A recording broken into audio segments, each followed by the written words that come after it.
مسجد نبوی کے اندر داخل ہونے کی کوشش کرتے ہیں. مسجد نبوی میں جو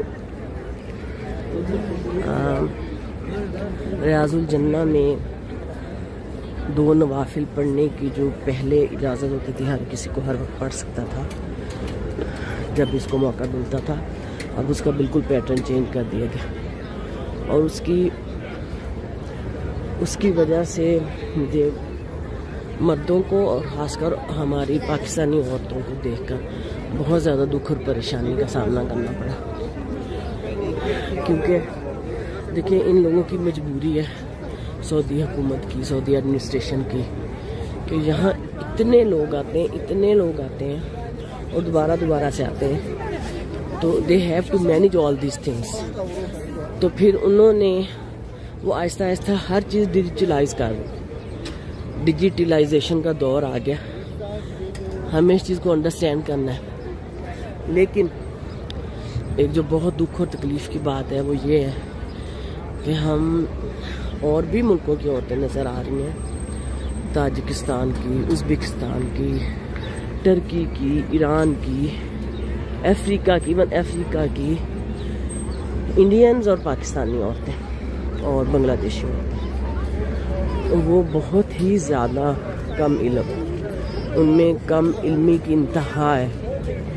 انہوں میں سے یہ جو ریاض الجنت میں پرمٹ حاصل کرنے کا طریقہ ہوتا ہے نا، اس میں یہ ہے کہ انہوں نے ایک ایپ بنائی ہے، ہم جو مکہ میں بھی چلتی ہے، مدینہ میں بھی چلتی ہے، نسک اس ایپ کا نام. تو نسک ایپ کے ذریعے وہ ہمیں ڈاؤن لوڈ کرنی پڑتی ہے وہ ایپ، اور پھر اس کے بعد سب سے پہلی جو ضروری چیز ہے وہ آپ کے پاس آپ کا اسمارٹ فون ہونا چاہیے. ہر عورت مرد کا پرسنل اسمارٹ فون ہونا چاہیے،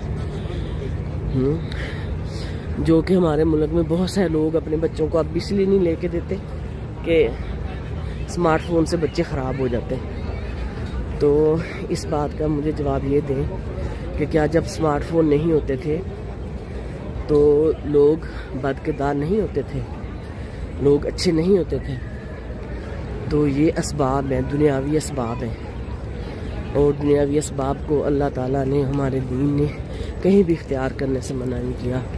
ہم سورۃ کہف میں پڑھتے ہیں نا، جو ذوالقرنین بادشاہ تھا اس نے اسباب اختیار کیے تھے نا، 3-4 آیتوں میں آتا ہے ثم اتبع سببا،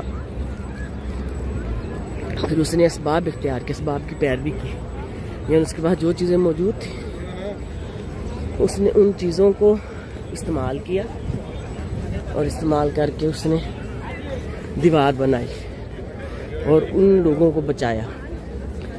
تو یہ جو اب اسمارٹ فون ہے، یہ جو بھی یہ ساری جدید ٹیکنالوجی ہے، تو آہستہ آہستہ آئندہ چند سالوں میں یہ اتنے تیزی کے ساتھ ہر چیز ڈیجیٹلائزیشن کی طرف جا رہی ہے کہ ہمیں اس کو سمجھنا بہت ضروری ہے. میں نے اپنی پاکستانی بہت ساری عورتوں کو دیکھا ہے، اور جن کو دیکھ کے مجھے بہت دکھ اور تکلیف کا سامنا کرنا پڑا ہے، اس وجہ سے کہ وہ بیچاری کھڑی ہیں اور ہاں اس لائن میں لگ جاتی ہیں جس میں پہلے باری آتی ہے فجر کے بعد عورتوں کی، اور پھر باری آتی ہے عشاء کے بعد عورتوں کی، اور وہ اس لائن میں لگ کے میں نے کچھ سینکڑوں عورتوں کو روتے ہوئے دیکھا ہے جو یہ کہہ رہی ہیں کہ یہ ہمیں اندر نہیں جانے دے رہے. وہ اور اس میں موسٹلی پاکستانی انڈینز، اردو بولنے والی، جو مجھ سے آ کے پوچھ رہی ہیں کہ آپ کیسے جا رہی ہیں. تو میں ان سے پوچھتی تھی کہ آپ کے پاس ایپ ہے؟ وہ کہتی وہ کیا ہوتا ہے؟ میں کہتی آپ کے پاس موبائل ہے؟ کہتی وہ کیا ہوتا ہے؟ وہ نہیں سوری وہ کہتی تھی میرے بیٹے کے پاس ہے. بچیاں کہتی تھی میرے باپ کے پاس ہے. تو میں نے پھر ان کو سمجھایا، میں نے کہا اس طرح تو آپ جا نہیں سکتی. تو کہتی کیوں، ہم اتنی دور سے آئی ہیں، ہم کیوں نہیں جا سکتے؟ وہ بلکہ الٹا جو ہے وہ ایڈمنسٹریشن کی، مسجد نبوی کی ایڈمنسٹریشن کو برا بھلا کہنے لگ جاتے.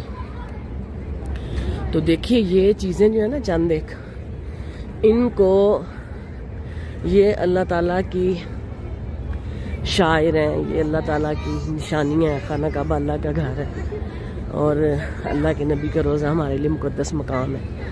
تو دنیا کا ہر شخص چاہتا ہے کہ یہاں آئے، ہر مسلمان چاہتا ہے کہ یہاں آئے. تو پھر یہ ان لوگوں کی بہت بڑی ہمت ہے سعودی حکومت کی کہ یہ اتنے اچھے طریقے سے مینیج کر رہے ہیں، ورنہ جتنے لوگ یہاں آتے ہیں اور پھر جس طرح کم علم اور جاہل لوگ یہاں آتے ہیں ان کو مینیج کرنا یہ نہیں کا کام ہے، تو پھر کہیں بہت ساری عورتوں کو ڈانٹ پڑتی ہے، تو پھر وہ رونے لگ جاتی ہیں۔ تو میری سب جب اس موقع پہ جب دیکھتی ہیں نا ایسی کم علم عورتوں کو جو رو رہی ہوتی ہیں، تو پھر اس وقت الحمدللہ اپنے باپ کی بہت قدر پڑتی ہے، اپنی ماں کی بہت قدر پڑتی ہے، جنہوں نے ہمیں تعلیم دی، جنہوں نے ہمیں دینی تعلیم کے ساتھ ساتھ دنیاوی تعلیم بھی ضرور دی۔ دیکھیں یہ اللہ تعالیٰ کے فیصلے ہوتے ہیں کہ پرانے وقتوں میں بھی جب یہ چیزیں نہیں موجود تھیں تب بھی بڑے بڑے بد کردار لوگ دنیا سے گزرے اور بہت بہت بڑے بڑے ولی لوگ دنیا سے گزرے۔ تو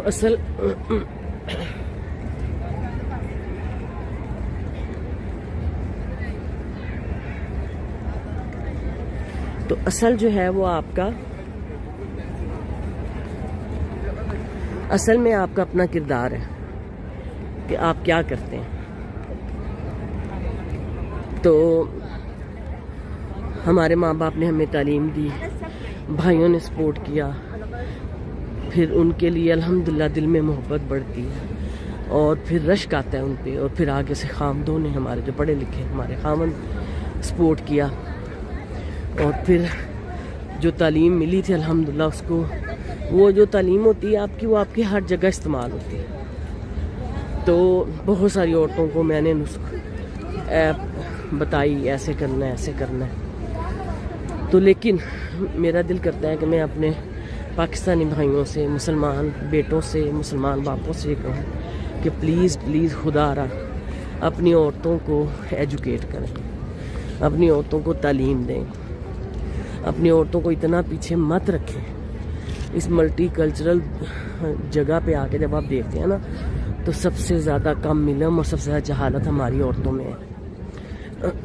اتنی بیچاری معصوم، ان کو کچھ سمجھ نہیں آ رہی ہوتی کہ کیا کرنا ہے اور کیا نہیں کرنا۔ تو اس میں قصور کن کا ہے؟ اس میں قصور ان مردوں کا ہے جو ان کو گھروں میں رکھتے ہیں، ان کو ایجوکیٹ نہیں کرتے، اور پھر جو ہے وہ بیچاری پریشانی کا شکار رہتی ہے۔ تو پلیز پلیز اپنی بیٹیوں کو، اپنی بیویوں کو، اپنی ماؤں کو اسمارٹ فونز لے کے دیں، جدید چیزیں لے کے دیں، تاکہ وہ ان کو استعمال کرنا سیکھیں اور ایسی جگہوں پہ بھی آ کے جو ہے وہ صحیح اس چیز کا فائدہ اٹھا سکیں۔ نسخ ایپ میں یہ ہوتا ہے کہ آپ کو وہاں پہلے سب سے ایپ ڈاؤن لوڈ کرنی پڑتی ہے۔ سم آپ نے سعودیہ کے لیے نہیں ہوتی، آ کے اسمارٹ فون ہونا ضروری ہے۔ ایپ ڈاؤن لوڈ کرنے کے بعد آپ نے وہاں اکاؤنٹ بنانا ہوتا ہے، اکاؤنٹ بنانے کے بعد آپ کا وہاں نام آتا ہے، پھر آپ کو ویٹ کرنا ہوتا ہے اور آپ کو بار بار چیک کرنا ہوتا ہے کہ کیا آیا، آ رہا ہے میرا نام، میری باری آ رہی ہے۔ تو 2-3 دن لگاتار چیک کرنے کے بعد جب آپ مدینہ شریف میں آتے ہیں تو پھر وہ ملتی ہے، آپ کو ٹائم مل جاتا ہے، عورتوں کو بھی اور مردوں کو بھی، عورتوں کو ٹائم ملتا ہے۔ اس ٹائم پہ آپ نے جانا ہوتا ہے، اس ٹائم کے اوپر اگر ہماری باری والے دن میرا خیال ہے کہ کوئی 100-200 لوگوں کے پاس کمپلیٹ پرمٹ ہوگا، اور ان میں سے کوئی ہزاروں عورتیں ایسی تھیں جو بغیر کسی پرمٹ کے، جو بغیر کسی موبائل کے اس لائن کے اندر انٹر ہوئی نہیں تھی۔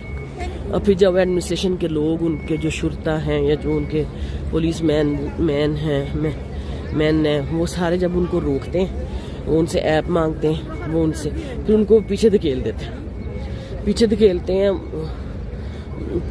خروج ڈانٹتے ہیں، تو پھر وہ روتی ہیں کھڑی ہو کے۔ بہت ساری عورتوں کو میں نے روتے دیکھا ہے، تو وہ یہ سمجھتی ہیں کہ شاید ہم پاکستان کی طرح یہاں بھی دھکے لگا کے گھس جائیں گے اور زبردستی دیکھ لیں گے۔ چند ایک عورتیں اس طرح کی بھی میں نے دیکھی جو ہمیں دیکھتے ہیں، ہمیں کون روکتا ہے۔ تو اس کو انہوں نے تقریباً اس کو انہوں نے وہاں ریاض الجنہ تک جانے کے پروسیس میں کوئی 10-15 لوگ چیک کرتے ہیں آپ کو، پھر اس پروسیس میں اس ریاض الجنہ تک جانے کا موقع ملتا ہے، اور اس میں سے عورتیں جو ہیں وہ نکلتی جاتی ہیں کیونکہ ان کے پاس وہ پرمٹ نہیں ہوتا، وہ ٹائم نہیں ہوتا، کہ ان کے پاس ٹائم نہیں آتا، پھر اس کو اسکین کرتے ہیں، اسکین کرنے کے بعد پھر اس کو وہ اپنے ریکارڈ میں لے آتے ہیں، اور پھر 1 سال سے پہلے وہ شخص، وہ عورت یا مرد جو ایک دفعہ ریاض الجنہ میں نفل پڑھا تھا، وہ دوبارہ وہاں انٹر ہی نہیں ہو سکتا۔ تو بہت ساری عورتوں کو پریشان دیکھا، تو پلیز اپنی عورتوں کو ایجوکیٹ کریں، ان کو تعلیم دلوائیں، ان کو کالجز یونیورسٹیز میں بھیجیں، خود بھی پڑھیں، کیونکہ ہم پاکستانی بہت پیچھے جا رہے ہیں، جس کا دیکھ کے دکھ ہوتا ہے۔